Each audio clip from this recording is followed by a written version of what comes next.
Bismillahirrahmanirrahim. Assalamualaikum warahmatullahi wabarakatuh. Alhamdulillahi rabbil alamin, wassalatu wassalamu ala asyrafil anbiya'i wal mursalin, sayyidina wa maulana Muhammadin wa ala alihi wa sahbihi wa man da'a bida'watihi wastanna bisunnatihi ila yaumi liqa'i rabbih wa ba'd.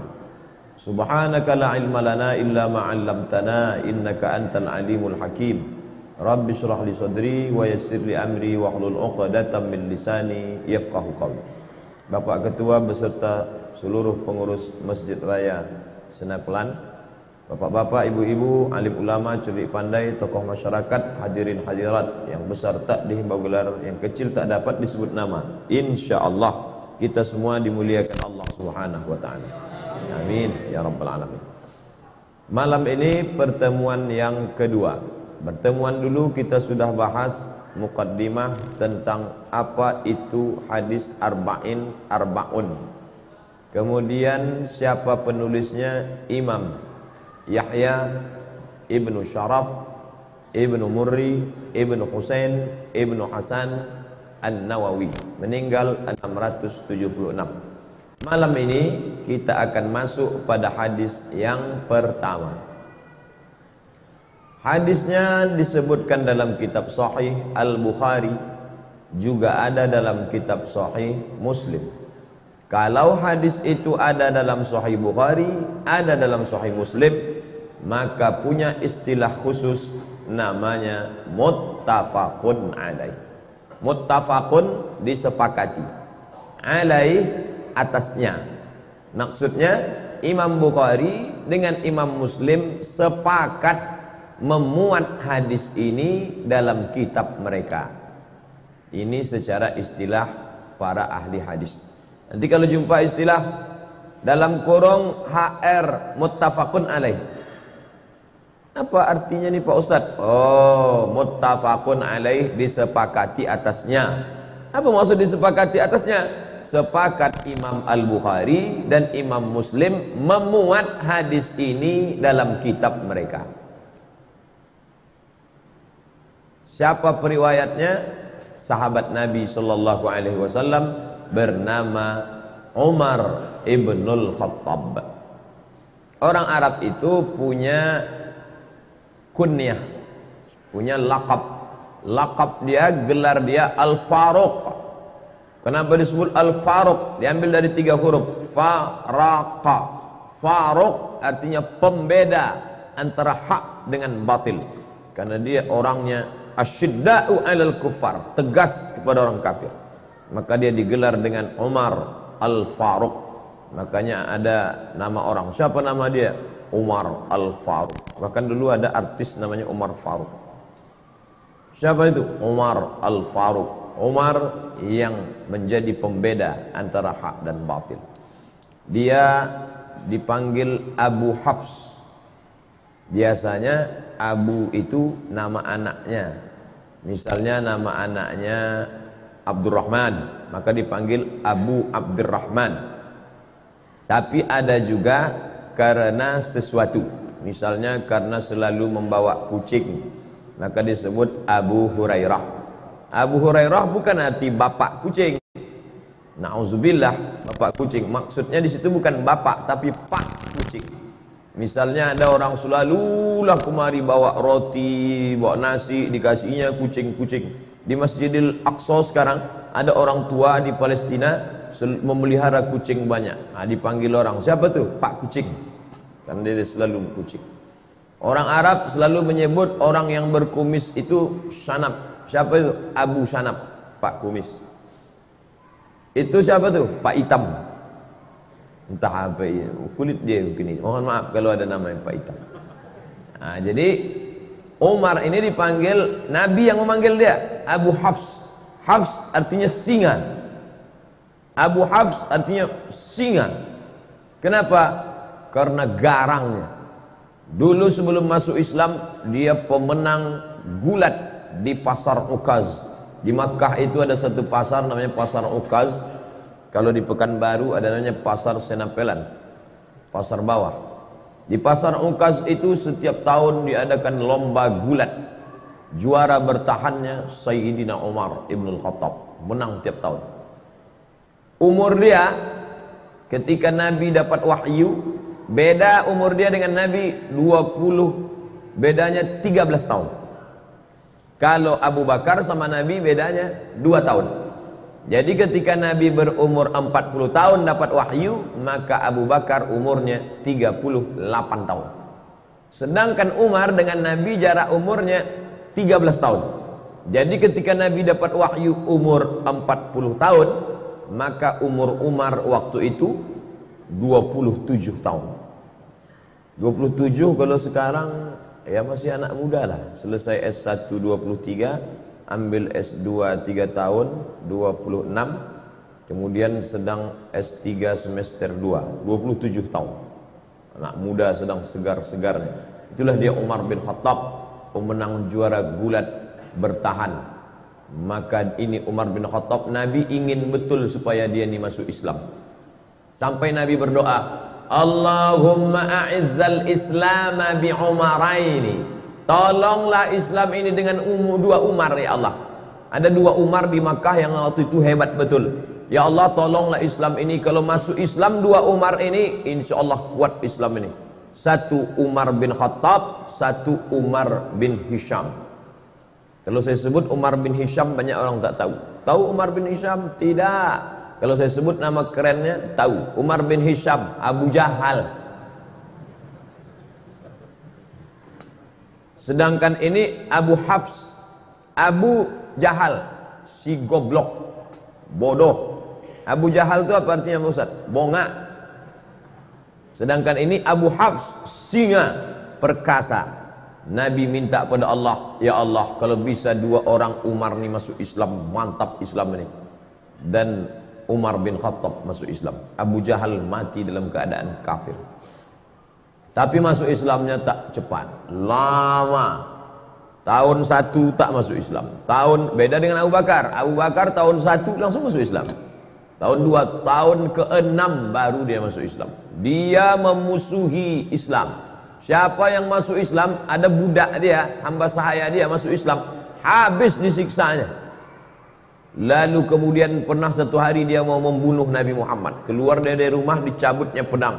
Jumpa sama kawannya. Kau mau kemana Umar? Aku mau memancung kepala Muhammad. Ente tahu, ente Bani Adi. Mereka pakai Bani. Anak-anak keturunan Adi disebut Bani Adi. Muhammad sallallahu alaihi wasallam itu Bani Hashim.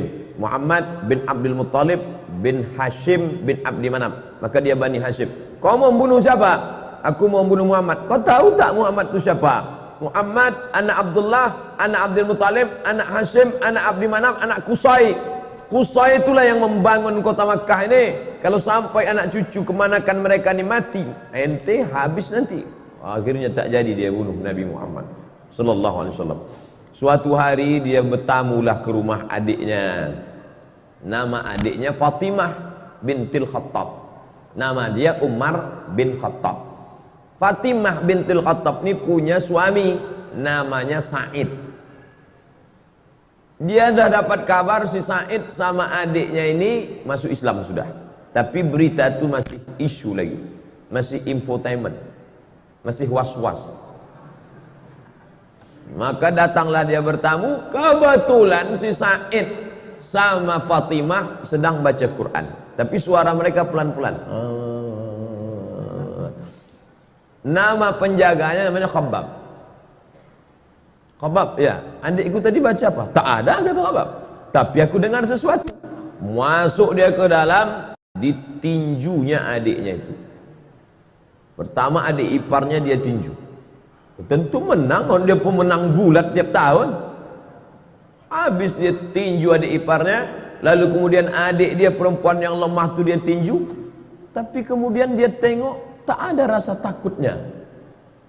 Maka dia heran nih, ini adikku perempuan lemah, tapi ketika kita kan bisa menengok orang, kalau kita gertak dia takut, pucat dia lari. Ini enggak, berdarah, keluar darah dari wajah Fatimah bintul Khattab, tapi dia tak takut. Maka Umar mengaku, setelah dia masuk Islam baru dia ngaku. Apa kata dia? Kata dia, sya'urtu bid-du'fi lamma ra'aitu dama kharaja min wajhiha. Aku tiba-tiba merasa diriku lemah ketika ku tengok darah keluar dari wajahnya. Jadi saudara-saudara kita yang nampaknya lesu, lemah, tapi dikuatkan oleh Allah, dikuatkan malaikat, maka orang-orang yang merasa diri hebat itu merasa lemah dalam dirinya. Ini terjadi pada Sayyidina Umar bin Khattab. Dia menang, juara gulat bertahan tiap tahun, badannya kekar, kokoh. Adiknya ini perempuan, lemah. Ketika dia tinju sampai berdarah, tapi tak ada rasa takutnya. Ternyata Umar yang kuat itu, dia rasa dalam dirinya, oh kok tiba-tiba aku merasa lemah. Lalu kemudian dia tarik kertas dari tangan adiknya itu. Apa yang sedang kau baca ini? Betullah ternyata kabar yang kudengar selama ini, kalian sudah suami istri masuk Islam ya. Ini rupanya kalian ikut Muhammad. Aku memusuhi orang, adik iparku dan adik kandungku sendiri sudah ikut Muhammad sallallahu alaihi wasallam. Ditariknya. Apa kata Fatimah? Fatimah adik dia, Fatimah bintil Khattab. Ya Umar ibn al-Khattab, innaka najasun bisyirkika. Dengan mulut berdarah dia katakan, hai Umar bin Khattab, engkau najis karena kau syirik. Bukan dia takut, ada kekuatan dalam dirinya. Umar yang sedang down, sedang rasa lemah, menengok adiknya tegar, malah kata-katanya, innaka najasun, kau najis karena kau syirik, maka kau tak layak, la yamassuhu illa tahirun, tidak ada yang layak memegang lembaran ini. Waktu itu belum ada Quran 30 juz. Jangan bayangkan Umar memegang besar begini. Enggak, lembaran-lembaran, suhuf namanya, lembaran, selembar-lembar. Ada ditulis di tulang onta, ada ditulis di pelepah korma, ada ditulis di batu-batu. Tapi ada kertas yang masuk, karena Mesir sudah ada kertas. Mereka sudah punya hubungan dagang. Orang-orang Yahudi sudah ada mulai ketahui, kertas tak banyak. Salah satu kertas itu dipegang oleh Fatimah, ditarik oleh Umar bin Khattab. Ketika itu bangkit keberanian Fatimah karena membela Quran, tak boleh dipegang oleh orang bernajis. La yamassuhu illa tahirun, tak boleh memegang ini kecuali orang yang suci. Tiba-tiba Umar yang perkasa itu meletakkan lembaran itu, dia mandi. Dia rasa diri dia lemah, adiknya yang berdarah ini kuat. Ini menunjukkan bahwa fisik kita ini sebenarnya hanya casing sampul saja, tapi di dalam itu ada kekuatan ruh yang luar biasa. Perempuan lemah, mulut berdarah, tapi kalau kuat ikatannya dengan Allah, dia kuat. Umar bin Khattab pemenang gulat, perkasa, tapi kalau dia lemah hubungan dengan Allah, dia lesu, dia kalah. Lalu kemudian dia pun mandi. Setelah mandi, dia balik, penasaran dia kertas ini, lalu dia tengok. Toha ma anzalna alaikal qur'ana litashqa. Kebetulan yang dibaca adiknya itu surat Toha. Toha ya Muhammad sallallahu alaihi wasallam, ma anzalna alaikal qur'ana litashqa. Tidaklah kami turunkan Al-Qur'an ini kepada engkau supaya engkau menjadi susah. Dia tengok susunannya pelan-pelan. Orang Arab sastrawan, bahasa Arab mereka halus, sastra. Dia bisa membedakan ini bukan bahasa orang biasa. Akhirnya hatinya lunak dan lembut. Lalu kemudian dia pun segera untuk menuju menjumpai Nabi Muhammad sallallahu alaihi wasallam. Waktu itu Nabi sedang berada di rumah Al-Arqam bin Abil Arqam. Itu markas mereka berkumpul di kota Makkah Al-Mukarramah. Masih dakwah sembunyi-sembunyi, tak ada berani terang-terangan. Lalu kemudian Nabi, yang menjaga Nabi waktu itu 40 orang laki-laki perkasa. Di antara yang menjaga Nabi itu adalah Asadullah, singa Allah. Dia adalah Hamzah bin Abdul Muttalib. Ini jumpa singa sama singa. Hamzah Asadullah, Umar Abu Hafs. Petarung sama petarung. Lalu Umar pun masuk ke dalam rumah Al-Arqam bin Abil Arqam. Maka yang pertama kali menyambut dia adalah singa, disambut oleh singa. Apa kata Hamzah bin Abdul Muttalib? Kalau kau datang untuk menyerah, kami terima engkau. Tapi kalau kau datang untuk membunuh Muhammad, qatalnaka bisayfik, kami akan bunuh engkau bukan dengan pedang kami bunuh engkau dengan pedang engkau sendiri. Penghinaan yang luar biasa. Kalau ada orang dibunuh dengan pedang orang lain itu biasa, tapi dibunuh dengan pedang kita sendiri, maka itu penghinaan luar biasa. Umar, kau datang ke rumah ini sebagai orang menyerah, ahlan wa sahlan. Tapi kalau kau datang untuk membunuh Muhammad, maka kami yang akan memancung kepala engkau dengan pedang yang kau bawa itu sendiri.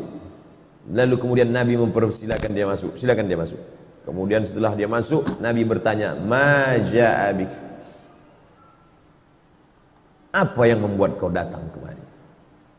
Yang buat kau datang kemari apa, wahai Umar? Waktu itu Umar menjawab, "Ji'tu li'u'mina bika, ji'tu li'u'mina billah wa bika wa billadzi unzila ilaik." Aku datang untuk percaya kepada Allah, percaya kepada engkau bahwa engkau Rasulullah, dan percaya kepada apa yang diturunkan kepada engkau yang tadi baru saja kubaca di tangan adikku bernama Fatimah binti Al-Khattab. Dia Umar bin Al-Khattab. Lalu kemudian dia pun bersyahadat di hadapan Nabi SAW. Lalu sahabat semuanya gembira senang karena terkabullah doa Nabi. Salah satu Umar masuk Islam, Umar bin Khattab. Lalu sahabat bertanya, "Alasna alal haq?" Apakah kita ini dalam kebenaran? Apa kata Umar? Untuk apa lagi kita bersembunyi? Maka sejak itulah orang berani membaca Quran dengan suara jahar. Sebelumnya kalau baca Quran seperti dengungan tawon di dalam sarang. Setelah Umar bin Khattab masuk Islam, mereka berani karena ada dua singa yang sudah mengawal Nabi Muhammad sallallahu alaihi wasallam. Yang satu Hamzah bin Abdul Muttalib Asadullah, yang satu lagi adalah Umar Al-Faruq Abu Hafs. Maka mereka baca Bismillahirrahmanirrahim. Taha ma anzalna 'alaikal Qur'ana litashqa. Maka mereka lantang membacanya. Lalu kemudian Islam pun menjadi kuat dengan berbagai cobaan dan ujiannya, sampailah pada masa hijrah. Lalu kemudian Umar bin Khattab termasuk orang yang pertama golongan yang ikut hijrah bersama Nabi Muhammad sallallahu alaihi wasallam. Jadi kalau Nabi hijrah umurnya 53 tahun kurang 13, berarti Umar waktu hijrah itu umurnya 40 tahun. Sebayalah dengan saya sekarang 40 tahun. Umar bin Khattab waktu itu macam saya, tapi badannya tak macam saya. Itu dia karena juara gulat, dia tegak. Umar bin Khattab tinggi, besar. Lalu kemudian dia pun pindah ke kota Al-Madinah Al-Munawwarah, mengikuti Nabi sallallahu alaihi wasallam. Anaknya dinikahkannya dengan Nabi sallallahu alaihi wasallam, itulah bernama Hafsah Ummul Mukminin. Makanya Abdullah bin Umar banyak meriwayatkan hadis. 7 di antara sahabat Nabi yang banyak meriwayatkan hadis adalah Abdullah bin Umar.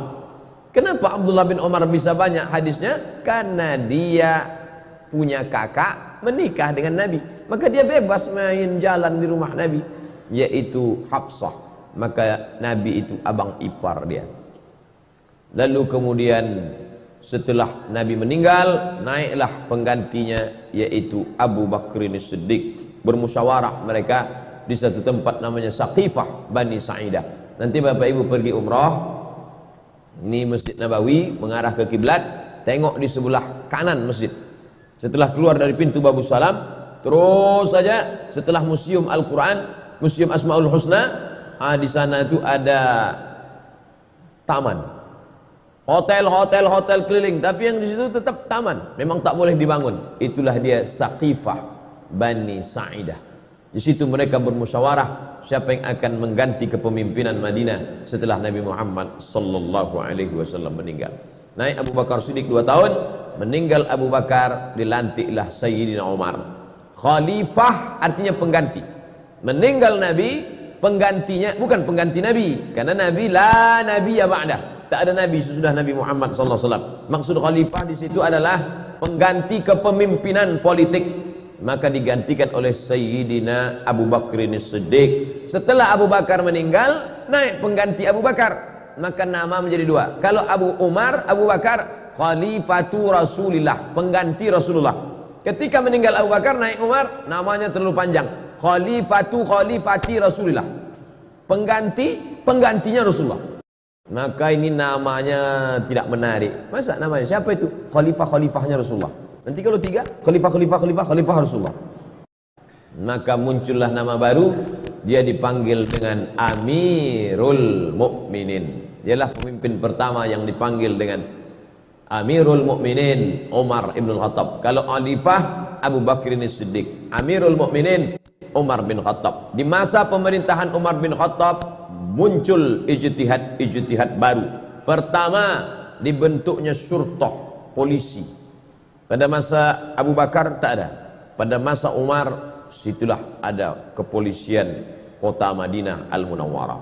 Pada masa Umar bin Khattab, tentara dikasih gaji bulanan, rawatib namanya. Sebelumnya tak ada. Sebelumnya kalau perang, habis perang baru dapat harta rampasan perang, ghanimah namanya. Tapi pada masa pemerintahan Umar, digaji pokok. Perang tak perang, pokoknya dapat. Itu pada masa Umar bin Khattab.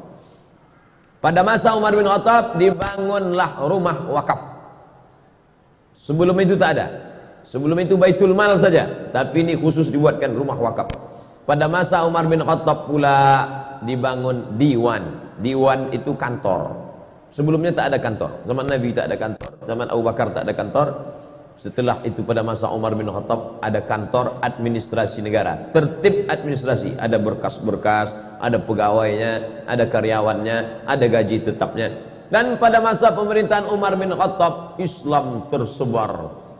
Makkah di tengah, di bawahnya Yaman, di atasnya negeri Syam, Suriah, Lebanon, Palestina, Yordania, di kirinya Laut Merah. Menyeberang Laut Merah, Mesir. Mesir dibuka pada masa pemerintahan Umar bin Khattab. Umar mengutus seorang sahabat bernama Amr bin As. Amr bin As lah yang membebaskan Mesir. Jangan katakan eksploitasi, jangan katakan ekstradisi, jangan katakan ekspansi. Ini banyak ini anak-anak mahasiswa menulis ekspansi Umar bin Khattab ke Mesir. Ekspansi sama dengan penjajahan, perluasan kekuasaan. Tapi Islam selalu memakai istilah fathu, pembebasan. Mesir dibebaskan. Dibebaskan dari apa? Dibebaskan dari menyembah berhala, dibebaskan dari menyembah matahari, dibebaskan dari menyembah sungai Nil, kepada menyembah Allah Subhanahu wa taala. Mesir agama nenek moyang mereka menyembah dewa matahari, Ra namanya. Nanti kalau pergi ke museum Mesir, nampak ada bulat matahari, di kiri kanan bawah atas keluar tangan dewa matahari sedang mengulurkan nikmat-nikmatnya. Karena kalau matahari tak ada, maka tidak akan tumbuh gandum. Kalau gandum tak tumbuh, tak akan mati, tak akan makan, mereka akan mati. Maka mereka menyembah matahari. Di dunia ini sampai hari ini masih ada orang menyembah matahari. Jepang, lalu kemudian Mesir itu menyembah matahari. Dan orang Arab jahiliyah pun menyembah matahari. Makanya tak boleh kita sholat sunat isyraq sebelum matahari lewat setinggi galah, karena itu adalah waktu yang dipakai untuk orang kafir jahiliyah menyembah matahari. Maka disebut ada istilah qarnai syaitan, dua tanduk setan. Ketika matahari terbit, ini bumi, ini matahari, naik matahari terbit. Ketika matahari terbit, datang dua tanduk setan.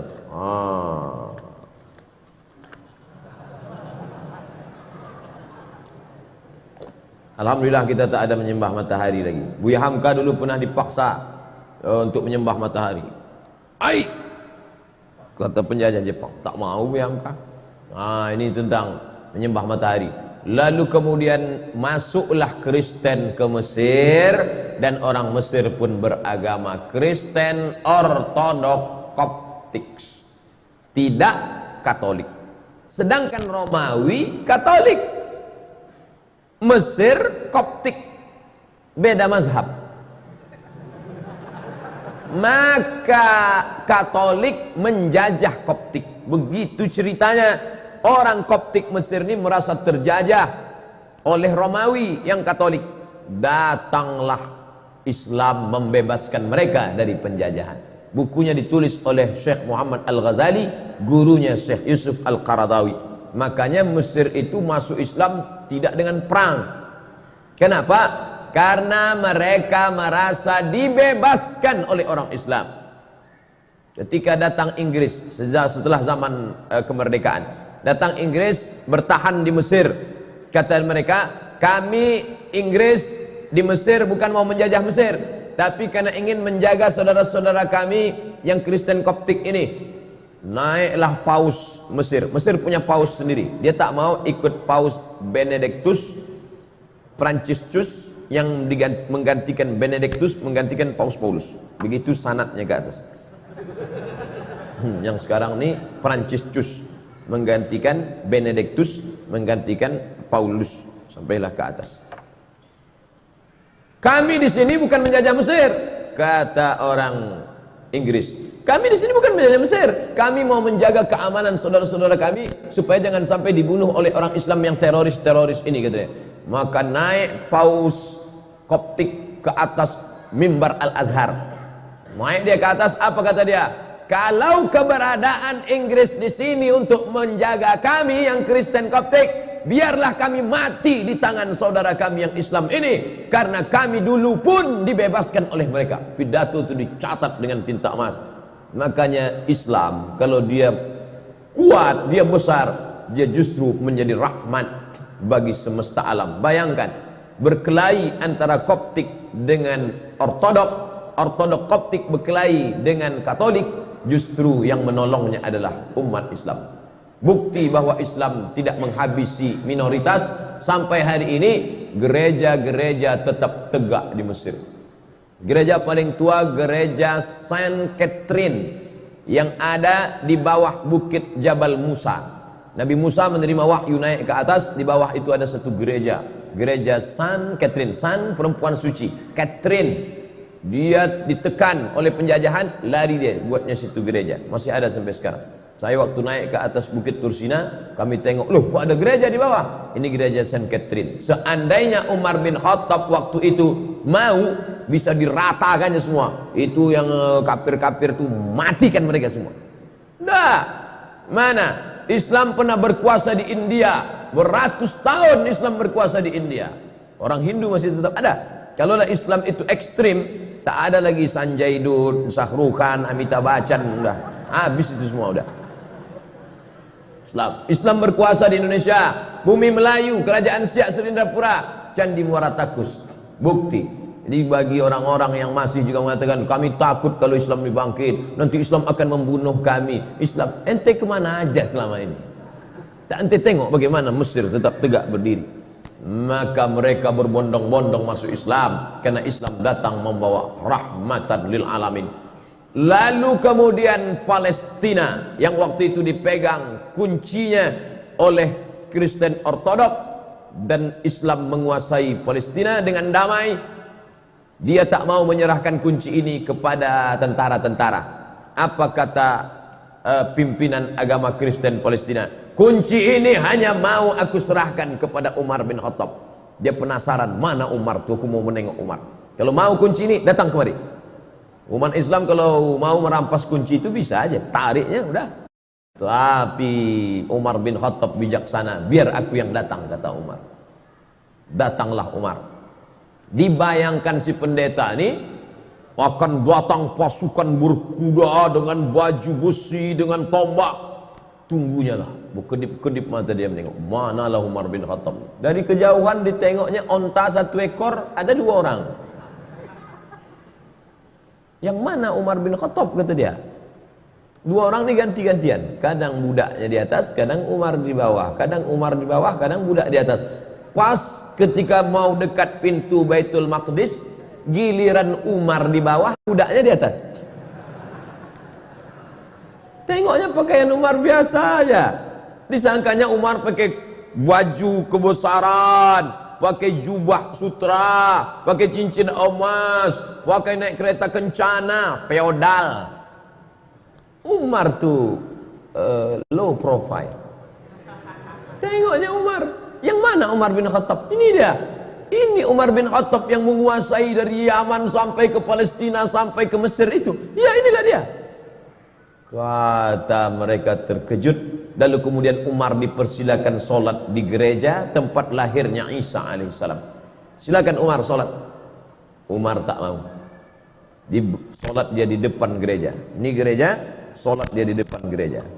Selesai dia sholat, orang bertanya, kenapa kau tak mau sholat di dalam gereja itu Umar? Nanti kalian tengok. Sekarang barulah orang terkagum sama Umar. Kenapa? Bekas sujud Umar sholat itu, itulah didirikan masjid sekarang namanya Masjid Umar bin Khattab, berhadap-hadapan dengan katedral kelahiran Isa alaihissalam. Bayangkan kalau Umar bin Khattab sholat di gereja itu, apa yang terjadi? Rata gereja itu jadi masjid. Tengok Umar bin Khattab bijaksana. Begitulah dia. Tapi ada satu api dalam sekam, sakit hati dia. Siapa dia? Ketika Umar bin Khattab membebaskan Persia, Makkah di tengah, Yaman di bawah, Syam di atas, Mesir di kiri. Di kanan ini ada Persia. Persia lebih kuat daripada Roma. Makanya dalam Quran ada suatu surat namanya surat Ar-Rum. Ghulibatir Rom, bangsa Romawi pernah kalah. Siapa yang mengalahkan Romawi? Persia. Persia paling hebat. Dan Persia dikalahkan oleh Umar bin Khattab. Jika Romawi dikalahkan Persia dan Persia dikalahkan Umar, maka Umar menguasai dunia. Tapi ternyata ada satu orang dendam, kesumat, sakit hati, ditikamnya lah Sayyidina Umar pada tanggal 24 Zulhijjah, hari Rabu, saat rakaat pertama sholat. Ditikamnya pada tanggal 24, 25, 26, 27. Setelah itu tanggal 30 meninggallah Sayyidina Umar ibn Khattab pada tahun 23 Hijrah. Umurnya pas 63 tahun. Nabi Muhammad meninggal 63, Abu Bakar meninggal 63, Umar bin Khattab meninggal 63. Saya sudah hitung-hitung, insya Allah meninggal tahun 2040. Waktu itu umur saya 63. Sok mantap katanya. Kalau berlebih bonus. Kalau mati besok, alhamdulillah. Orang Islam tak pernah berduka cita. Allahumma ja'alil hayata ziyadatan lana fi kulli khair. Kalau aku hidup besok pagi, pahala aku bertambah. Masuk ke UIN, mengajar, pahala bertambah. Kalau mati aku malam ini, alhamdulillah. Besok dosa tak ada. Tak lagi mata ni menengok celana pendek. Nah, oleh sebab itu maka Umar bin Khattab pun ditikam, meninggal dunialah dia pada tahun 23 Hijrah. Lalu kemudian dia dimandikan oleh anak kandungnya Abdullah bin Umar bin Khattab. Maka kita ni kalau memandikan kita itu nanti anak kandung kita yang laki-laki. Saya alhamdulillah ada anak laki-laki saya, dialah nanti yang akan memandikan saya, insyaallah. Maka Bapak Ibu sekalian, buatlah di Masjid Raya ini pelatihan memandikan jenazah. Yang ikut pelatihan itu anak-anak muda. Ini banyak dibuat pelatihan yang ikut orang tua-tua. Bapak kenapa ikut? Yang mau dimandikan ini bapak. Tak usah ikut. Anak-anak muda itu dilatih, biar nanti waktu awak mati dia mandikan kita.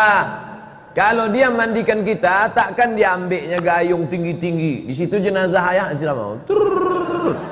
Tentu pelan-pelan dia, kan ini ayahku dulu. Tapi kalau orang lain memandikan kita, apalagi kita waktu dulu hidup sombong minta ampun, dia ambilnya semprot dorsmir. Mana Mama Lemon gitu ni, siram kayak ke hidung. Makanya latihlah anak awak mandi jenazah. Ibu memandikan anak itu satu hari berapa kali? Mandi pagi, mandi siang, mandi malam, mandi, makan coklat, mandi, tumpah lontong, mandi, makan, mandi. Nah, habis itu ibu mandikan dia satu hari 5 kali. Setahun sekali 5, 3 kali 5, 1500 kali ibu mandikan dia. Dan ibu minta mandikan dia sekali saja. Nak, aku mau kau mandikan aku sekali saja. Mandi apa? Mandi jenazah. Umar bin Khattab bertuah. Yang memandikan dia siapa? Abdullah bin Umar bin Khattab. Yang jadi imam sholat jenazahnya Suhaib, ada orang Romawi, bukan orang Arab. Suhaib Ar-Rumi, orang Romawi yang dulu hijrah dari Makkah ke Madinah, semua hartanya diambil. Suhaib, dulu kau merantau ke Makkah nih sebatang kara, tak ada apa-apa. Sekarang kau sudah kaya, kalau kau mau ikut Muhammad, tinggal semua hartamu. Suhaib Ar-Rumi. Apa maknanya? Jangan kita pesankan nanti ambo kalau mati nan menyembayangkan ambo mesti orang payakumbuh. Aku kalau mati nanti maka yang menyembayangkan aku orang dari Mandailing Natal saja. Aden kok isuk kalau mati maka nan menyembayangkan ambo orang dari Yogyakarta. Ambo kok sebenarnya orang awak tapi dadik lamo di Jogja. Maka bantu ikolah bahasa ambo. Tidak lagi menengok suku. Jangan lagi ditengok dari mana dia. Suhaib Ar-Rumi bukan orang Arab. Sedangkan Umar bin Khattab orang Quraisy. Tinggi nasabnya. Menantu Nabi SAW, mertua Nabi SAW. Tapi yang memandikan dia siapa? Suhaib Ar-Rumi mu'allab, orang Roma yang masuk Islam. Maka lalu kemudian setelah itu bergantilah kepemimpinan Utsman bin Affan. Dimakamkanlah dia di makam yang paling mulia di samping Nabi Muhammad sallallahu alaihi wasallam. Jadi kalau ini kiblat, ini mimbar Nabi, ini mihrab Nabi, ini kiblat, di sini kamar Nabi. Kamar Nabi, rumah Nabi bersama Aisyah 22 meter lebih kurang. Pas di situ kata Nabi, nanti kalau aku mati kuburkan aku, jangan bawa jenazahku kemana-mana. Nahnu ma'asyurul anbiya, kami para nabi nudfanu min haitsu namutu, di mana kami mati maka disitulah kami dikuburkan. Makam pertama Nabi sallallahu alaihi wasallam. Setelah itu Umar bin Khattab, setelah itu Abu Bakar Siddiq, setelah itu Umar bin Khattab. 3 makam. Maka kita ucapkan salam, assalamu alayka ya Rasulullah, assalamu alayka ya Abu Bakr Siddiq, assalamu alayka ya Abu Bakr Siddiq, assalamu alayka ya Umar Al-Faruq radhiyallahu anhu. Kita lanjutkan setelah salat Isya. Tapi kaji hadis nomor 1 Pak Ustaz, periwayatnya dulu. Habis periwayatnya baru kita masuk hadisnya. Ditikam oleh yang menikam itu namanya Fayrus. Fayrus nama yang menikam. Tapi panggilan kerennya Abu Lu'lu'ah. Lu'lu'. Kalau kita buka kerang, di dalam kerang itu ada permata cantik berkilau, namanya lu'lu'. Yakhruju minhumal lu'lu'u wal marjan. Lu'lu'. Nama anak ibu siapa? Lulu. Bahasa kitanya apa itu? Hah?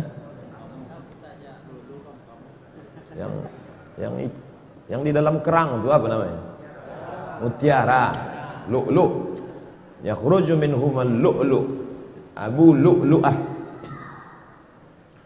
Dia inilah Majusi yang menikam pada tanggal 26 ditikamnya, berdarah 4 hari, meninggal Sayyidina Umar ibn Khattab. Dia minta dimakamkan di samping Nabi Muhammad sallallahu alaihi wasallam. Waktu hidup berkawan, setelah meninggal bersahabat dekat kuburan, meninggal nanti di akhirat pun dalam surga bersama Nabi Muhammad sallallahu alaihi wasallam. Kita di dunia tak berkawan, kubur jauhnya minta ampun, mati pun tak jelas. Sudahlah hidup tak berkawan sama Nabi, kubur kita entah di mana makam Nabi, maka paling tidak stasiun yang ketiga ni dapatlah hendaknya nanti kita ni semua bersama Nabi Muhammad sallallahu alaihi wasallam. Amin ya rabbal alamin. Tak boleh salat di masjid yang ada kubur. Itu Masjid Nabawi. Itu kan kubur Nabi. Umar tu Nabi rupanya? Kan tidak. Yang tak boleh itu bacalah kitab. Nah, paling ujung-ujungnya 37 masalah populer. Enggak. Sah buku itu. Al-Bayan lima yushghilul adhan, ditulis oleh Mufti Mesir Syekh Ali Jum'ah. Bedakan antara 3. Salat di masjid yang ada kubur, merubah kubur jadi masjid, atau salat ke kubur. Itu beda, jangan dicampur aduk. Saya bagi 3. Salat di masjid yang ada kubur, salat menghadap kubur, atau merubah kubur jadi masjid. Yang haram itu yang mana? La'anallahu yahud an-nasara, Allah melaknat Yahudi dan Nasrani, ittakhadhu qubur anbiya'ihim masajid, merubah kubur jadi masjid. Itu yang tak boleh. Makam Santo Thomas dirubah mereka menjadi tempat ibadah. Itu maksud hadis Nabi. Ini di bawah masjid ini ada kubur. Mana ada? Meninggal Abdul Somad, dikuburlah. Ini makam Abdul Somad. Setelah itu tak lama datang traktor meratakan. Habis itu di masjid dibangun masjid di atas. Silakan sholat di masjid. Masjid apa namanya? Masjid As-Somadiyah. Haram sholat masjid. Nah sekarang diisukan kemana-mana, tak boleh sholat masjid al-kubur, tak boleh sholat masjid al-kubur. Maka masjid-masjid semua di bumi ini ada kubur. Dari mulai Aceh sana, Masjid Baitur Rahman, kubur. Turun ke bawah, Masjid Al-Masun, Medan, Masjid Raya, di samping Istana Maimun, kubur Sultan. Turun ke bawah, Masjid Sahabuddin, Istana Siak, kubur. Yang tak boleh itu kubur itu diperatakan, dibangun masjid di atasnya. Ini ditulis Syekh Ali Jum'ah, guru besar Al-Azhar, mufti Mesir. Ini tentang masalah ini. Lalu kemudian sampai 4 hari kena tikam meninggal. Padahal Umar bin Khattab itu tak ada orang lebih sakti daripada Umar bin Khattab. Tembus juga. Jadi kalau ada orang mengatakan, kononlah putih, Umar bin Khattab. Apa kata Nabi? Lau kana nabiyan ba'di lakana Umar. Seandainya ada nabi sesudah aku, pasti Umar ini jadi nabi. Bagaimana iman Umar? Masalaka Umar fajjan qattu illa salaka syaitanu fajjan ghaira fajjika. Seandainya Umar lewat di suatu jalan, maka setan akan mutar di jalan yang lain. Kalau Umar bin Khattab lewat di jalan Ahmad Yani, maka setan mutar ke jalan Sudirman. Takut dia seperjalan. Kita bersanding-sanding sama setan. Kan jauh dari setan. Tidur sama setan, makan sama setan, WC sama setan. Umar bin Khattab luar biasa, tapi dia meninggal. Apa yang diinginkan Allah? Allah ingin dia mati syahid. Yang menikamnya itu Fairuz Abu Lu'lu'ah. Inilah majusi yang jahat. Ada pula orang membangun makamnya. Makam Fairuz Abu Lu'lu'ah dibangun megah, pakai lampu-lampu, pakai taman-taman. Siapa yang membangunnya? Syiah. Kata mereka ini pahlawan karena sudah berhasil membunuh orang paling jahat di dunia, yaitu Umar bin Khattab, karena merampas kekuasaan Sayyidina Ali bin Abi Thalib. La haula wala quwata illa billahil aliyil azim. Tidak ada konflik antara Umar dengan Ali. Tahu tidak? Umar punya istri namanya Ummu Kulthum. Ummu Kulthum. Ummu Kulthum itu anak siapa? Anak Sayyidina Ali. Ali menikahkan anaknya kepada Umar. Jadi kalau ada orang mengatakan Umar dengan Ali itu bermusuh bebuyutan, Pak Ustaz, la ilaha illallah. Bacalah balik. Tidak ada permusuhan antara Ahlul Bait dengan Umar ibn Khattab. Cintanya Ali kepada Umar, dinikahkannya anak gadisnya namanya Ummu Kulthum dengan Umar ibn Khattab. Umar nama, kalau memang benci kita sama orang, takkan kita pakai namanya. Tapi Ali punya anak, dibuatnya 2 kali Umar. Umar Wahid, Umar Sani. Umar Cie, Umar Duo. Saking kan cintanya dia kepada Sayyidina Umar bin Khattab. Dan ketika Umar menjadi khalifah, maka Sayyidina Ali diangkatnya menjadi Watim Pres. Mana pula ada Watim Pres waktu itu? Agak-agaknya macam itulah. Dewan Pertimbangan Khalifah, Watim Prah, Sayyidina Ali bin Abi Thalib. Jadi mereka berkawan, bersahabat baik. Maka kata Sayyid Muhammad Alawi Al-Hasani Al-Maliki, ulama hadis dari Makkah, kalau kau tengok ada orang berilmu tapi mencaci maki sahabat Nabi, itu adalah khatul ahmar, garis merah. Jangan kau ambil ilmu dari dia. Kalau ada nanti ustaz mencaci maki Abu Bakar, mengejek-ejek Umar, bahkan apa pesan Imam Syafi'i, kalau kau solat tiba-tiba imammu itu Syiah, jangan kau belakang dia, pergi sana cari, tak usah kau solat sama dia. La tusalli khalfa rafidhi, jangan kau salat di belakang Syiah Rafidah. Al-Buwaiti bertanya, sifhum lana, bagaimana kami tahu dia Syiah? Jubahnya sama, sorbannya sama, bagaimana kami tahu dia Syiah? Man qala inna Aba Bakrin wa Umar laysa bi imamaini fa huwa rafidhi. Siapa yang mencaci maki Abu Bakar dan Umar, maka itu salah satu Syiah Rafidah. Nanti pertama-tama dia katakan kami cinta Ahli Bait, kami adalah pecinta Husain. Ya Husain, ya Husain. Ahli Bait palsu. Ahli Bait yang asli nih yang akan datang. Al-Habib Umar bin Hafiz. Pas namanya nama Sayyidina Umar. Kalau memang Habib-Habib itu Syiah, takkan dia pakai nama Sayyidina Umar. Al-Habib Umar bin Hafiz yang akan datang dari Tarim Hadramaut, yang punya Darul Mustafa di Yaman, namanya Al-Habib Umar bin Hafiz, mengambil nama Umar Ibnul Khattab.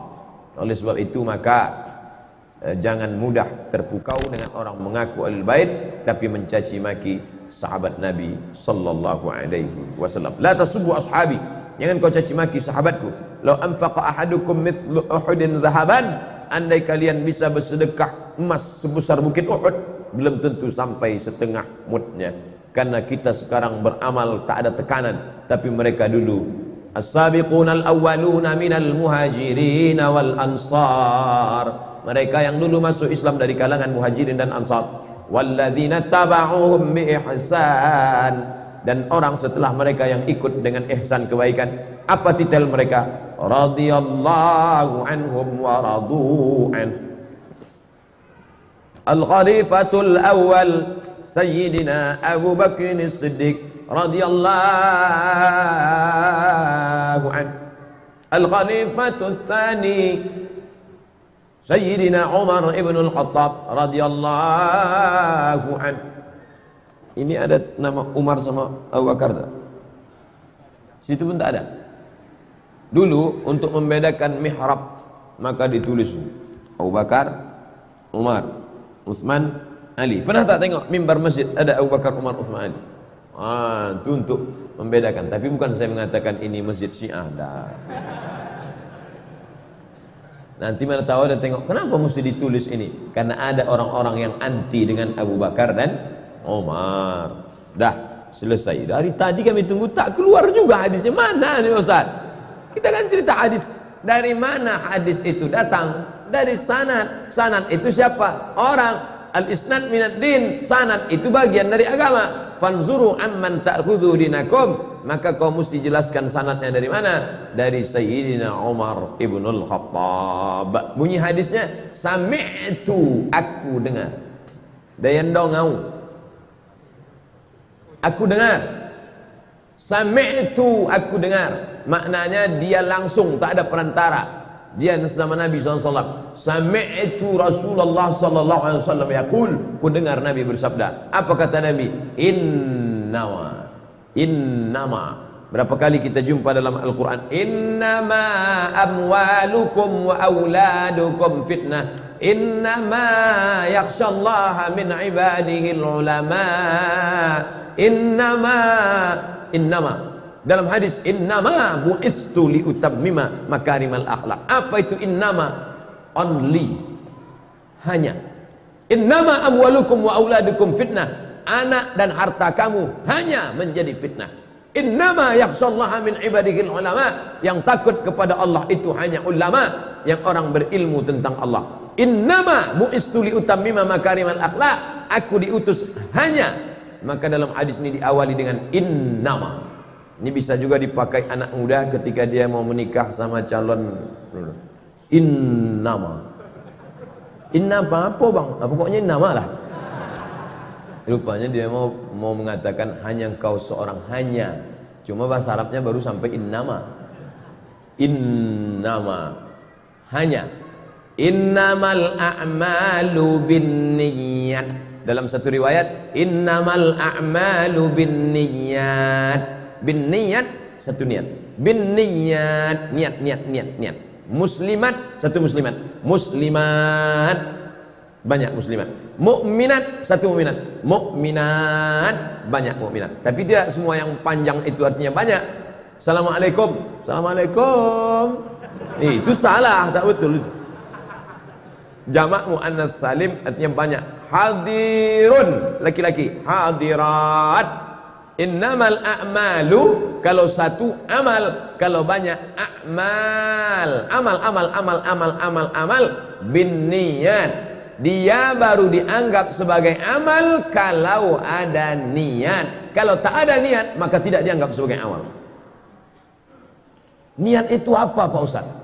Pokoknya niatlah. Yang tanya-tanya, dari dulu udah niat namanya. Ada orang mengartikan niat itu menyengaja. Bapak Ibu dulu pernah tak belajar sholat diajarkan sahaja aku. Apa sahaja itu nek? Sengaja. Saya lama memahami niat artinya sengaja. Mana ada orang tak sengaja? Setelah lama-lama saya renung, saya pikir yang paling tepat. Saya bukan menyalahkan ulama dulu, na'udzubillah, buya-buya kita enggak. An-niyatu dalam kamus arti al-qasdu, tujuan itu artinya. Niat itu artinya apa? Perbuatan yang ada tujuannya. Kalau perbuatan itu tak ada niatnya, tak ada tujuannya, maka dia tak bernilai di hadapan Allah. Contoh, jangan tersinggung, jangan marah. Adikku, engkau pakai kain warna hijau. Apa tujuan engkau pakai kain warna hijau?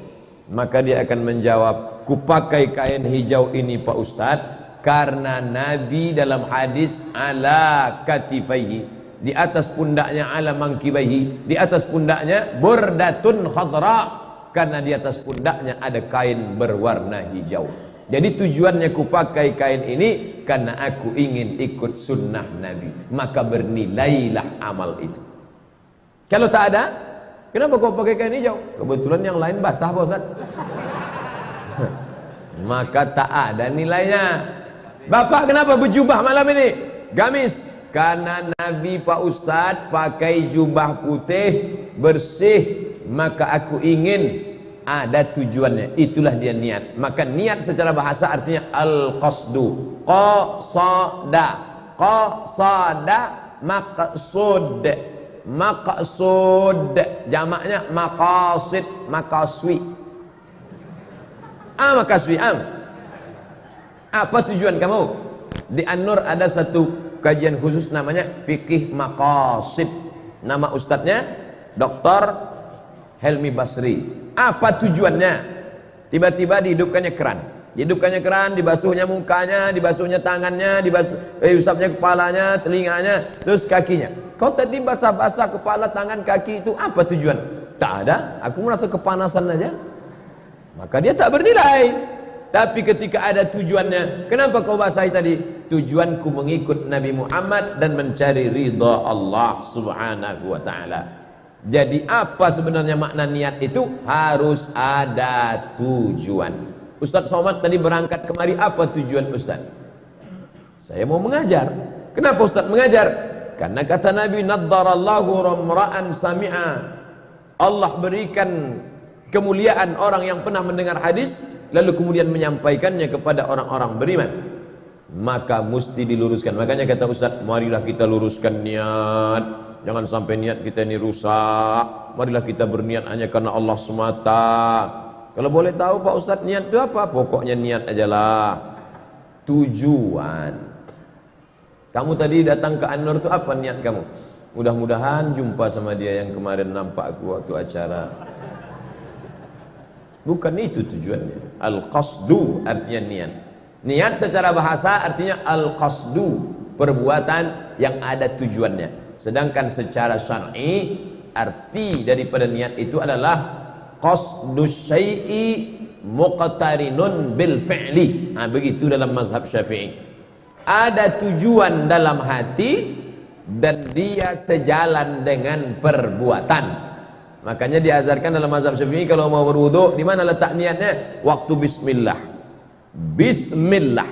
Karena niat tujuan sejalan dengan perbuatan. Di mana letak niat itu? Mahallun niyah al-qalbu. Mazhab pertama kata dia tempat niat itu di jantung. Yang satu lagi mengatakan niat itu fid dimari, di otak. Yang ketiga mengatakan keduanya. Di sini sejalan sama di sini. Menurut Ustadz yang mana? berawal dari sini, naik dia ke sini. Darah menyembur dari sini, naik ke otak. Ini namanya otak. Kalau yang dalam piring itu otak-otak. Makanya kalau ada orang mengatakan, aku selalu terkenang dan terbayang denganmu. Di mana letak kenangan dan bayangan itu? Di sini apa di sini? Oh, iya juga ya, di mana ya? Karena berawal dari jantung yang berdegup, berdetak, menyemburkan darah, darah naik ke atas otak. Nasiyatin kazibatin khati'ah. Otak depan memerintahkan mata, otak depan memerintahkan telinga, otak memerintahkan. Kalau error otak, maka kacaulah yang lain. Maka betul kata Nabi, ala fil jasadi mud'ah, ketahuilah di dalam jasadmu itu ada segumpal. Idza salahat salahal jasadu kulluh, kalau dia baik yang lain ikut baik. Wa idza fasadat fasadal jasadu kulluh, kalau dia rusak yang lain ikut rusak.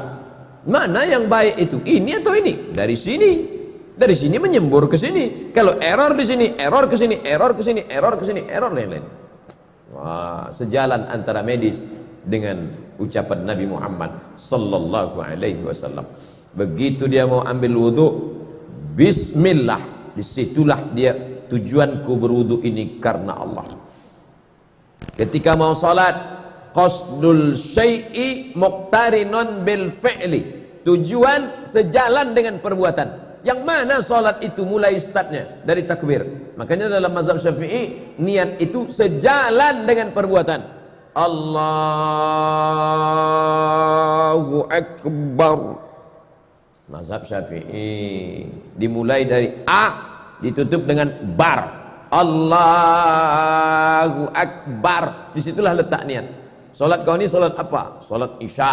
Berapa rakaat? 4 rakaat. Jadi imam apa jadi makmum? Jadi makmum. Karena Allah Ta'ala, Allahu Akbar.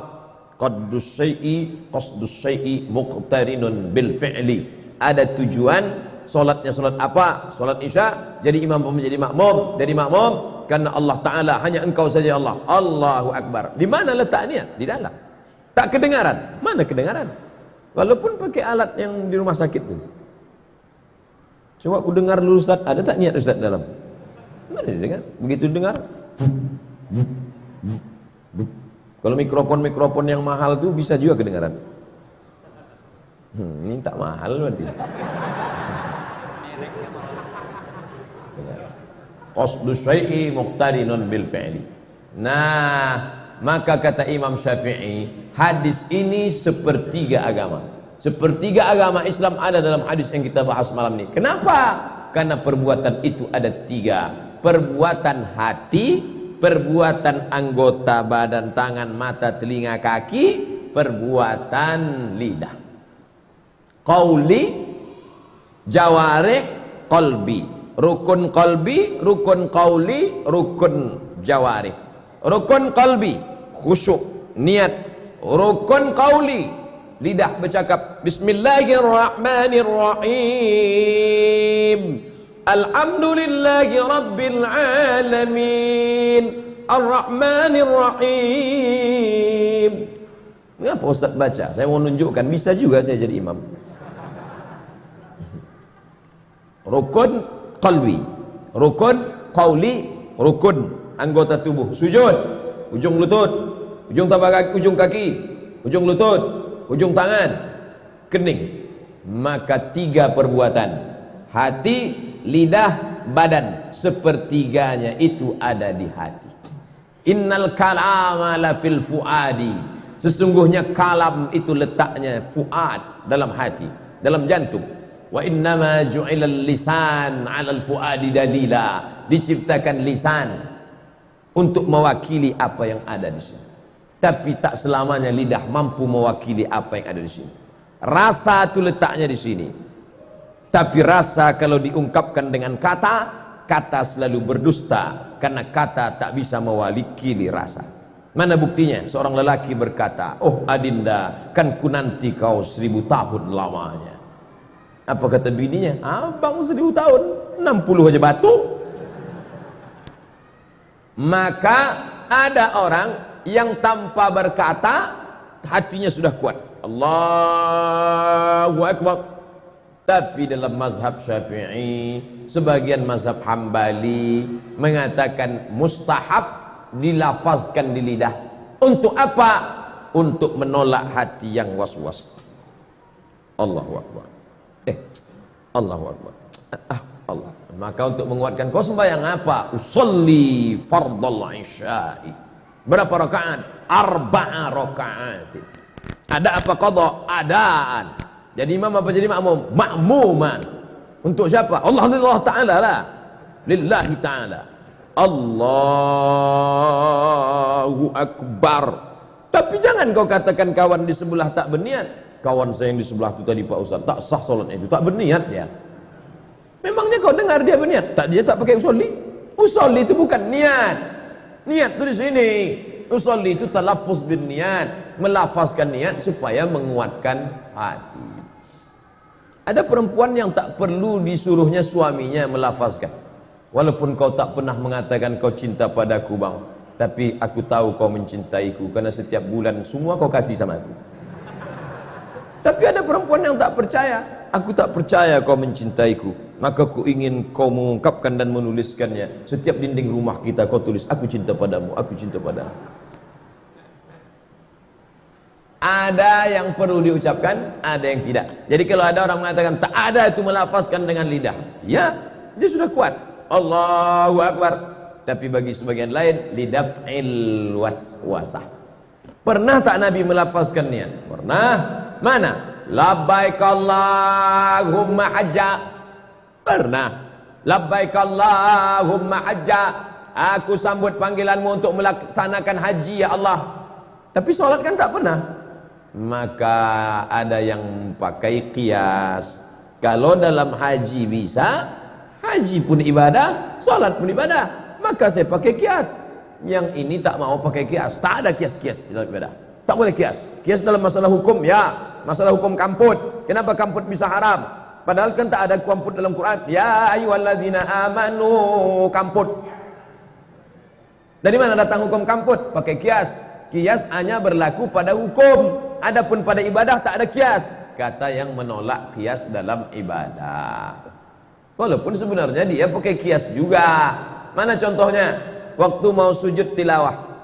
Alif lam mim tanzilul kitabi la raiba fihi min rabbil alamin sampai pada ayat wa hum la yastakbirun. Allahu akbar. Sajada wajhi alladhi khalaqahu wa sawwarahu wa syaqqa sawwarahu. Yang tak hafal? Allahu akbar. Tatajafa junubuhum 'anil madaji' yad'una rabbahum khawfan wa tama'an. Kenapa turun tadi pakai takbir?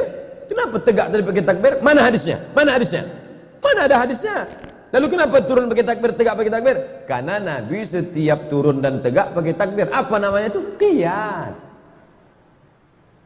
Orang yang mengatakan tak ada qiyas dalam ibadah sebenarnya pakai qiyas juga. Cuman malu-malu kucing dia pakai qiyas. Nah, jadi masalah ini tak usah dipermasalahkan yang tak masalah, karena kita sudah terlalu banyak masalah sehingga perbuatan mempermasalahkan yang tak masalah sehingga menjadi masalah. Disitulah letak masalahnya. Berkelahi antara yang melafazkan niat dengan yang tak melafazkan niat, sementara yang tak sembahyang banyak. Kita ajak aja yang tidak sembahyang. Saya khawatir berkelahi yang melafazkan niat dengan tak melafazkan niat. Allah usalli fardal maghribi salasa rakaatin ada'at makmuman lillahi ta'ala. Allahu akbar. Yang satu lagi menengok ini benci, enggak pakai usolli. Allahu akbar. Yang di tengah ini preman baru tobat. Ini saya sholat, dia berpikir 20 tahun aku mabuk, tak pernah kami bermusuh. Sebotol berempat kami. Begitulah solidnya kami. Sampai pada suatu hari tak ada lagi duit untuk beli kamput, beli tuak. Kami kacau kopi, kami tuangkan spiritus. Akhirnya kami minum berempat, yang 3 mati, aku tak mati, gitu dia. Begitulah kami solidnya. 3 kawanku itu setia mati semuanya, aku tak mati. Tapi tiba-tiba masuk ke masjid ini, berkelahi aja kerja orang di masjid. Baguslah aku tak usah ke masjid, gitu dia. Ini kisahnya tak ada. Tapi kalau anak-anak muda mau membuat film pendek, bagus juga. Masukkan ke ya, muda-muda yang anak-anak saintek, coba buat. Cari pemerannya, buatlah casting. Innamal a'malu binniyat, segala amal dengan niat. Wa innamal likulli imri'in ma nawa, orang akan mendapatkan sesuai dengan kadar niatnya. Tadi berangkat dari rumah, niat kau untuk apa? Untuk menuntut ilmu. Bismillahirrahmanirrahim, la haula wala quwata illa billah, maka kau dapat pahala sesuai dengan kadar niat engkau. Nuntut ilmu, menuntut ilmu, nuntut ilmu, nuntut ilmu, nuntut ilmu, nuntut ilmu. Man kharaja fi sabilillah, man kharaja fi talabil ilmi, siapa yang keluar rumah menuntut ilmu, fa huwa fi sabilillah, maka dia sama seperti orang berjihad fi sabilillah hatta yarji'a, sampai dia pulang ke rumah. Tujuan kau tadi duduk di dekat tiang itu kenapa? Tujuan, jangan tersinggung. Contoh aja tadi. Astagfirullahaladzim. Oke, kita cari yang lain. Tujuan kau dekat dinding itu kenapa? Astagfirullah. Apa tujuannya? Oleh sebab itu ada al-qasdu, ada niat kenapa ini dilakukan. Maka yang paling niat murni adalah ini. Orang Arab menyebut ini al-ma'ul khalis, khalasa, murni, tak bercampur dengan apa. Kalau dia bercampur dengan teh namanya syai. Kalau bercampur dengan kopi namanya gahwa, kahwa. Kalau bercampur dengan soda namanya teps, teh bersoda.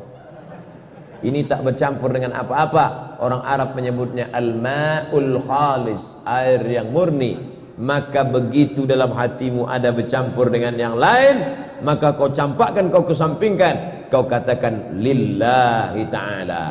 Salat tak bernilai kalau tak kena Allah. Usalli fardal maghribi 3 raka'atin adaan ma'uman lillahi ta'ala.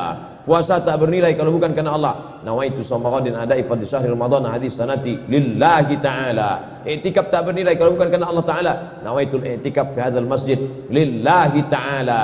Mandi tetap juga kena Allah, karena kalau tidak tak ada membedakannya. Ini semua adalah innamal a'malu binniyat wa innama likulli imri'in ma nawa. Segala sesuatu hanya dinilai dengan niatnya, dan orang akan mendapatkan nanti di akhirat sesuai dengan niat itu. Kita hanya husnuzan. Aku tak percaya dia itu ikhlas, Pak Ustaz. Nampak-nampaknya tak ada keikhlasan. Emang ente tahu hati dia? Ada alat scannernya rupanya. Orang suuzon 2 kali dia kena. Andai prasangkanya itu benar, dia tetap juga kena riba. Andai tak benar, 2 kali dia kena. Tuduhan palsu dan suuzon. Ya ayyuhalladzina amanu ijtanibu katsiran minadh-dhann. Maka husnuzan saja. Kenapalah Ustadz Arifin Ilham tu memajang foto istrinya 3? Ya terserah dia, bini-bini dia. Saya menengok komen beberapa ini nampaknya banyak orang sakit hati karena tak dapat aja.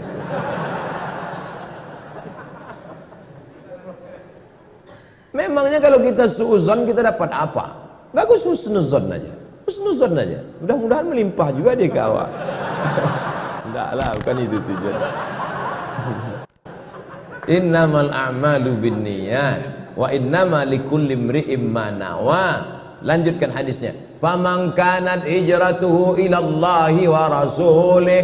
Siapa yang hijrah karena Allah dan Rasul, fa hijratuhu ilallahi wa rasulih, maka hijrahnya karena Allah dan Rasul. Muncul masalah.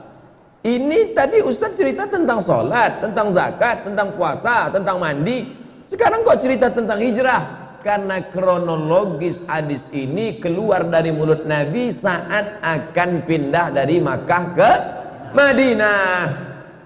Kronologis cerita yang mengiringi kisah itu namanya asbabul wurud. Sedangkan kalau dalam Quran sama Dr. Mustafa Umar namanya asbabun nuzul. Gimana asbabul wurudnya ini Pak Ustaz? Asbabul wurud apa? Bangunan masjid ini kenapa dibuka? Ini bukan asbabul wurud. Itu bukan cerita hadis. Saking kan masaknya kajian hadis dia. Sampai segala sesuatu pun. Gimana ceritanya Pak Ustaz sampai kemarin Ustaz bisa ceramah ke Kucing? Apanya yang mau kamu tanya? Asbabul wurudnya. Itu bukan hadis. Saking dah masaknya ilmu hadis ini kepala saya Pak Ustaz. Baguslah pakai istilah-istilah itu, artinya dia sudah paham.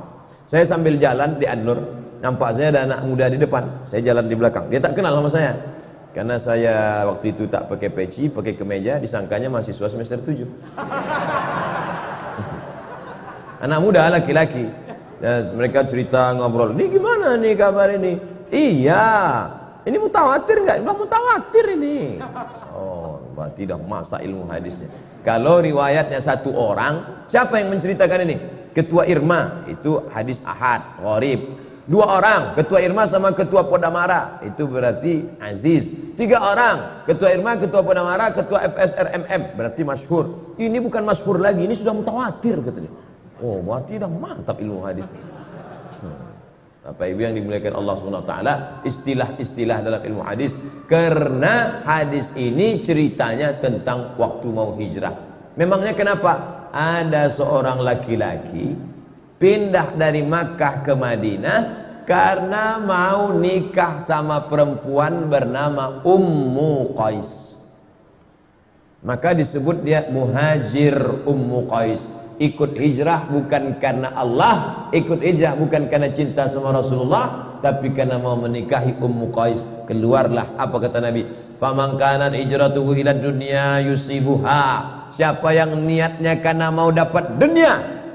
Memangnya di Makkah tak ada dunia? Orang Makkah ni pedagang, orang Madinah ni petani. Kalau berdagang di kampung orang petani pasti banyak untung. Maka niatnya mau pindah. Nampaknya banyak orang ramai di sana. Bisa kita buka lapak di sana nanti. Faman kanat hijratuhu ila dunya yusibuha. Siapa yang hijrah karena mau dapat dunia, aw imra'atin yankihuha, atau karena mau menikahi perempuan, fa hijratuhu ila ma hajara ilaih, maka dia pun akan mendapatkan itu. Tulis nanti hadis ini. Kami tak bisa nulis Pak Ustaz, cepat betul Ustaz nulisnya. Buat aja ketik situ, innamal a'malu binniyat, enter, pilih image, print, tulis di dinding. Besok pagi baca. Yang anak-anak kos sambil masak, innamal a'malu binniyat wa innamal likulli imrin ma nawa, faman kana hijratuhu ila Allah wa rasulih fa hijratuhu ila Allah wa rasulih, faman kana hijratuhu ila dunya yusibuha aw imra'atin yankihuha fa hijratuhu ila ma hajara ilaih. Macam kata dah 3 kali tak juga, tengok kembang Indomie. Setelah dihafal, balik kertas tu, pop, ambil pena, tulis, innamal a'malu binniyat wa innamal likulli imri'in ma nawa, faman kanat hijratuhu ila Allah wa rasulih fa hijratuhu ila Allah wa rasulih, faman kanat hijratuhu ila dunya yusibuha aw imra'atin yankihuha fa hijratuhu ila ma hajara ilaih. Begitu dulu kami belajar. Pertama dihafal, setelah dihafal ditulis, karena ujian nanti tak ada menengok kertas. Tulis. Kenapa semangat ngapalnya Pak Ustaz? Karena cinta sama Nabi, karena takut beasiswa putus. Jadi kok gitu Ustaz dulu niatnya tak betul belajar, sekarang dibetulkan. Kalau tidak lulus 14 mata kuliah 2 juz Quran, putus 2,5%, 25%. Kalau tidak lulus 2 kali, putus 50%. 3 kali tak lulus, DO, keluar dari Azhar, pindah fakultas lain. 3 kali gitu juga, pindah fakultas lain. Dikasih 3 kali pindah. 3 kali pindah tak juga lulus, balik kampung halaman, tulis nama LC, Lamo di Kairo. La yadkhulul jannah, tak masuk surga, man kana fi qalbihi mithqal habatin min khardalin min kibrin. Ada yang sombong. Mungkin dia lama karena sambil membuat tahu tempe. Kenapa? Karena dia tak pernah dikirim orang tua belanja, dia pula yang mengirim adik-adiknya. Banyak yang begitu. Tengoklah cerita ketika cinta bertasbih, ayat-ayat cinta di bawah mihrab cinta. Yang belum keluar ketika cinta bertalbiyah. Ini artinya apa? Tak boleh kita main sweeping, pukul rata saja semua, karena beda orang, lain keadaannya. Nah, tentang masalah niat ini, Pak Ustadz, bagaimana saya mau meluruskan bahwa niat saya belajar ini karena Allah? Karena di samping itu saya ngurus ijazah juga. Kalau memang betul karena Allah, kenapa ijazah diurus? Makanya ada sekolah yang tak mengurus ijazah, karena kalau ijazah diurus, rusak niat, kata dia. Akhirnya tamat, ya tamat gitu aja. Kita salahkan dia? Tidak. Tapi masalah ijazah dan ilmu sama dengan antara cinta dan wajah. Kalau ada suami berkata, aku mencintaimu Adinda, bagaimanapun wajahmu. Kenapa dalam hadis disuruh menengok wajah dan tapak tangan? Itu menunjukkan wajah tidak merusak niat. Kata Nabi, kalau kau mau menikah, kau tengok dulu wajahnya sama tapak tangan. Kenapa? Ahra, boleh jadi dengan menengok itu dua kemungkinan. Setelah ditengok makin semangat, atau sebaliknya. Dulu waktu saya tengok dia dari jauh Pak Ustadz di pasar Ramayana, begitu kami datang ke rumahnya, entahlah Pak Ustadz, rusakkah niat karena Allah? Tidak. Perbaiki niat, perbaiki niat. Maka ada namanya tajdidun niat, refresh, memperbaharui niat. Ustadz Abdul Somad tuh mengkaji masalah hadis niat, macam dia aja yang sudah bersih niatnya. Abdul Somad baru berusaha membersihkan niat. Datang riya, datang sum'ah. Maka ada kitab sudah dikaji Dr. Mustafa Umar, Talbis Iblis. Talbis Iblis. Bismillahirrahmanirrahim. Apa kata setan berbisik? Suara kau mantap, mantap, mantap, mantap. Assalamualaikum warahmatullahi, mantap, mantap katanya. Maka kita lawan itu.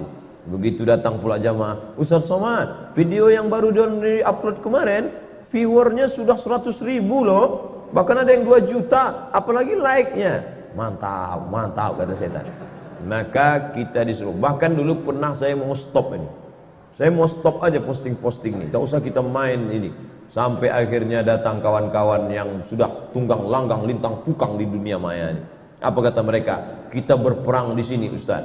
Datang pula pesan Habib Rizik dalam ceramahnya, Cyber Army, bantulah ini. Datang pula Ustaz Bakhtiar Nasir, anak-anak muda sekalian, HP-HP kalian itu adalah lebih hebat daripada AK-46. Apa maknanya? Supaya orang jangan sampai aku tinggalkan aja lah dunianya. Tidak, setan akan tetap berbisik-bisik di dalam. Jangan nanti anak-anak muda yang baru-baru hijrah, saya nggak jadi ikut pengajian Pak Ustadz. Kenapa? Setiap saya mengaji ada perasaan saya, kau sudah taubat, kau penghuni surga. Akhirnya baguslah saya mabuk-mabuk aja sama kawan saya.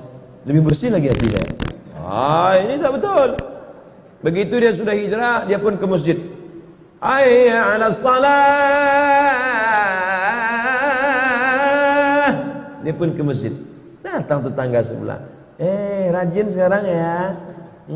Alhamdulillah. Datang pula ibu yang sebelah. Andai anakku macam ini ya Allah. Datang dalam hati. Kalau gitu aku tak usahlah besok ke masjid. Kenapa tak pernah ke masjid lagi? Saya kalau ke masjid rusak hati saya Pak Ustaz. Bagus saya di kamar aja. Tak betul. Lawan itu semua, luruskan. Lewat kotak di depan. Sudah keluarlah Bung Karno sama Bung Hatta. Tapi begitu mau masuk ke dalam, daripada dipuji kawan nanti. Tarkul amal. Tak jadi beramal karena takut dipuji orang, riya.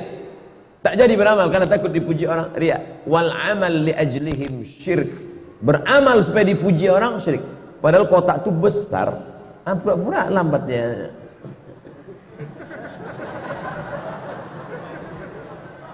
Dibuatkannya lingkarnya bulat-bulat biasa. Payah ya, ada fotonya pula tuh. Payah betul masuk duit ke kotak ini. Bagi yang suka tolong like and share.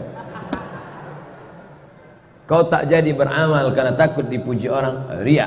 Kau beramal supaya dipuji orang, syirik. Ucapan Imam Fudail Ibnu Iyad, orang zuhud abid ahli ibadah, dikutip oleh Imam Abu Hamid Al-Ghazali dalam kitab Ihya Ulumuddin. Maka kalau ada bisikan-bisikan kita lawan saja. Pergi ke masjid, pergi pengajian-pengajian, pergi mengajar. Saya kalau ikutkan bisikan berhentilah mengajar. Terus Abdul Somad, kau terus ceramah, kau terus upload, kau terus luruskan niat. Nanti di akhirat kita akan menengok apa yang kita niatkan itu. Karena kalau dipeturutkan bisikan-bisikan ini, maka kita akan berhenti. Kita hanya disuruh minta, ya muqallibal qulub, wahai engkau yang membolak-balik hati, tsabbit qalbi ala dinik, kokohkan hatiku dalam agamamu, ala ta'atik, dalam ketaatan kepadamu. Ketika kami berkunjung ke Kairo, datanglah Ustaz Dr. Ahmad Ikhwani dengan calon Dr. Amri dari Aceh, yang satu dari Lampung. Dia ajaknya saya ke rumah Syekh Profesor Dr. Mustafa Abu Imarah. Syekh, kasih saya nasihat, saya mau pulang ke Indonesia. Apa kata dia? As-sidqu fil qawli wal ikhlasa fil amali. Nana anakku, ku pesankan pada kau tiga kalau pulang. Kau cakap yang betul-betul aja, dan kau beramal dengan ikhlas karena Allah Ta'ala, dan jangan kau bicara kalau kau tidak betul-betul yakin tentang kebenarannya. Tiga itu pesan Syekh Mustafa Abu Imarah. Oleh sebab itu maka kita pun berusaha. Tapi dia selalu datang berbisik, Pak Ustaz. La'uyannahum, aku akan terus berbisik. Madaman arwahum fi ajsadihim, selama roh bersemayam dalam jasad, selama darah mengalir, selama jantung berdetak, selama napas berembus, maka dia akan terus berbisik. Kapan dia baru berhenti berbisik? Mati. Makanya pernah tak nengok orang mati buat dosa? Tak ada, karena dia berhenti. Jadi kalau ada orang mengatakan, aku ni Pak Ustaz sudah bersih betul, tak ada lagi bisik-bisik, dah mati lah ente. Masih ada lagi berbisik. Kita hanya disuruh melawan. Kadang kita sedang sendirian atau sedang buka HP, datang dia berbisik, kau mantap, kau hebat, kau Allah ini. Astagfirullahaladzim. Makanya bapak kadang-kadang jalan sama ibu di pasar, di tepi jalan, tiba-tiba bapak astagfirullahaladzim. Kenapa bang? Itu yang kata Ustaz Abdul Somad tadi malam, datang dia berbisik-bisik. Apa yang abang teringat? Mantan. Apa? Kita hanya disuruh menghilangkan itu. Jangan lupa saling mendoakan.